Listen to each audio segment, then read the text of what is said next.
আপনাদের কাছে কি মনে হয়েছে যে আপনারা এই ব্লেডলেস ফ্যানটা ইনস্টল করলেন আজকে? আসলে বিশেষ করে আমাদের যে কোনো ক্লায়েন্টকে আমরা কোনো একটা জিনিস সাজেস্ট করতে গেলে আমরা নিজেরা আগে ওইটাকে R&D করি। তো এখন বাংলাদেশে আমরা রিসেন্টলি দেখতেছি যে এখন যে এই ব্লেডলেস ফ্যান কাম লাইট যেগুলো আসছে খুব রিসেন্ট কিন্তু বাংলাদেশে আসছে এবং আমার দেখা মতো ইনোভেটিভ হয়তো প্রথম নিয়ে আসছে এই লাইটগুলো।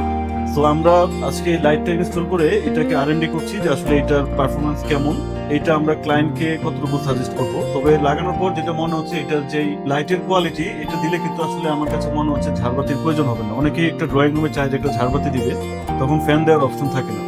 So it's a good option. তারপর আমরা এই জিনিসটাকে আরো দেখবো যে এটার মানে কোয়ালিটিটা কেমন বা এটা কিভাবে আমরা ক্লায়েন্টদেরকে সাজেস্ট করতে পারি। অবশ্যই এটা আপনি জানাবেন, এবং এর সাথে যে আপনি স্মার্ট কন্ট্রোলগুলো পাচ্ছেন, যেমন এটাতে আপনি রিমোট পাচ্ছেন এবং ভয়েস কমান্ড, তার পাশাপাশি কিন্তু ফোনের অ্যাপস দিয়ে কন্ট্রোল করা যায়। সো এই জিনিসটা আপনার কাছে কেমন লেগেছে? এই জিনিসটা বরাবরই আমার কাছে খুবই ভালো লেগেছে, কারণ এখন যুগ হচ্ছে টেকনোলজির যুগ, মডার্ন যুগ, এআই যুগ। আমরা কোনো কিছু যদি সুইচ না টিপে ভয়েস কমান্ড দিয়ে জিনিসটা অন করতে পারি, বা আমি এখানে বসে আছি, বসে যদি আমি রিমোট দিয়ে অন করতে পারি, এটা আসলেই কিন্তু আমার ইউজকে আরো সহজ করে দিচ্ছে। তো যেহেতু এটাতে ভয়েস কমান্ড রিমোট দুইটা অপশনই আছে, আই থিঙ্ক এটা যে কেউই খুব পছন্দ করবে এই জিনিসটা। এবং যারা ধরেন এখন অর্ডিনারি ফ্যান প্লাস মানে প্রায় 80-90% মানুষ ইউজ করতেছে, সো তারা যদি এই ব্লেডলেস ফ্যানে শিফট হয়, তাদের লাইফে আসলে কি হতে পারে, কতটুকু চেঞ্জেস আসতে পারে? না, তবে একটা জিনিস আমাদেরকে মাথায় রাখতে হবে, আমাদের বাংলাদেশের ওয়েদারটা কিন্তু খুব মানে হট। হ্যাঁ, তো এখন আমরা ছোটকাল থেকে যেভাবে বড় হয়েছি যে একটা সিলিং ফ্যানের যেই বাতাস, তো কেউ যদি আমরা চিন্তা করি যে এইটাতে বেডলেস ফ্যান ওইরকম বাতাস হবে, এটা কিন্তু ভুল ধারণা। এখন কিন্তু আমাদের যে টেম্পারেচার সবসময় থাকে কম বেশি সবাই কিন্তু আমরা বাসাতে এসি ইউজ করি।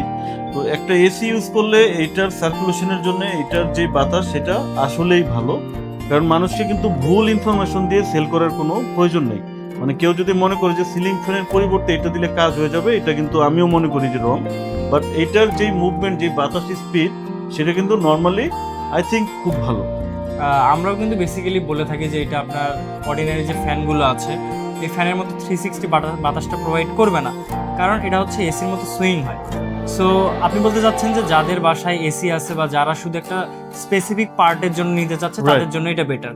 যেমন আমরা এখানে কিন্তু হচ্ছে একটা সোফার উপরে, এখানে কিন্তু নর্মালি ওনাদের ক্লায়েন্ট আসে এবং বসে।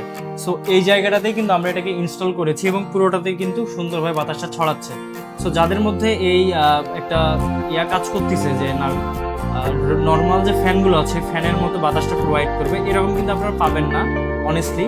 বাট আপনারা যদি একটা স্পেসিফিক পার্টে যান, যেমন আপনার বেডরুমে বেডের উপরে অথবা সোফার উপরে, ডাইনিং এর উপরে, সো সেই জায়গাগুলোতে কিন্তু সুন্দরভাবে কভার করছে। সো ইনোভেটিভ প্রোডাক্ট কিন্তু আপনার এই ইন্টেরিয়র হাউসে কিন্তু আরো আছে। সো এটা আপনার কতদিন আরো আছে, আমি জিনিসটা একটু দেখাতে চাই আমাদের দর্শককে। একটু কাইন্ডলি মানে আমাদের যদি আমরা আমার যে রুমটা, আমরা যদি আমার রুমে যাই, নর্মালি কিন্তু এটা ওনাদের অফিস দেখতে পাচ্ছেন, এবং ওনাদের কিন্তু অনেক সুনাম আছে কিন্তু। তো বেসিক্যালি আমি যদি দেখাই, এখানে আমরা কিছু ডিজিটাল সুইচ ইনস্টল করেছিলাম, যেটা হচ্ছে যে টাচে কন্ট্রোল করা যায় এবং এটা ভয়েস কমান্ডও আছে, এবং সেই সাথে এখানে আমি যদি একটু দেখাই রিমোটেরও অপশন কিন্তু আছে। তো অনেক সময় আমি যখন এখানে বসে ক্লায়েন্টের সাথে মিটিং করি, আমি কিন্তু বাই রিমোট এইগুলোকে কন্ট্রোল করতে পারি। তো ইটস এ মানে আমার কাছে খুবই চমৎকার মনে হয়েছে, এবং আমি কিন্তু এই প্রোডাক্টগুলো আসলে ইউজ করেছি আমার নিজের বোঝার জন্য যে এটা কতটুকু কমফোর্ট। তো যখন দেখেছি যে না, ইটস এ ভেরি কমফোর্টেবল, এখন কিন্তু আমরা ক্লায়েন্টদেরকেও এটা সাজেস্ট করতেছি, এবং এটা আসলেই খুব ভালো কোয়ালিটি এবং ইনোভেটের সাথে আমাদের অনেক দিন যাবত কাজ হচ্ছে। আমরা খুবই স্যাটিসফাইড তাদের সার্ভিস নিয়ে। আপনারাও চেক করে দেখতে পারেন।